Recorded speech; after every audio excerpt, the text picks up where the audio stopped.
Hello student, ছাত্রমিত্র mathematics.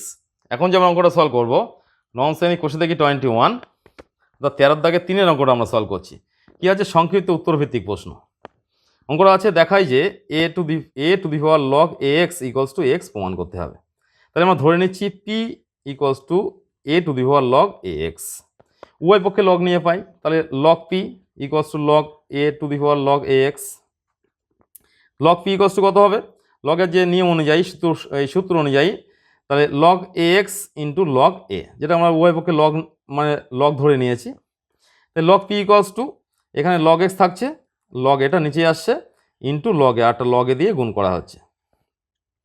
তাই log p equals to কত হবে? লগ এক্স, এটা কাটাকুটি হয়ে যাচ্ছে। তো উভয় পক্ষে লগ উঠে গেলে কত? দেখো সিম্পল ক্যালকুলেশন, দেখো পি ইকুয়ালস টু এক্স, অর্থাৎ আমরা পি সমান ধরেছিলাম a to the power log a x. তাই a to the power log a x equals to কত হলো? এক্স। আমরা পেয়ে গেছি। এটাই কিন্তু প্রমাণ করতে বলা ছিল যে এটা সমান এক্স প্রমাণ করতে হবে। দেখো কত সহজ পদ্ধতিতেই অঙ্কটা সলভ হলো এবং কিন্তু সূত্র অ্যাপ্লাই হলো। আবার বলছি, লগারিদম ভালোভাবে শিখতে গেলে কিন্তু সূত্রগুলো ভালোভাবে মুখস্থ করতে হবে এবং এইভাবে অঙ্ক সহজ পদ্ধতিতে শিখতে গেলে ছাত্রমিত্র অ্যাপটা ইনস্টল করতে হবে।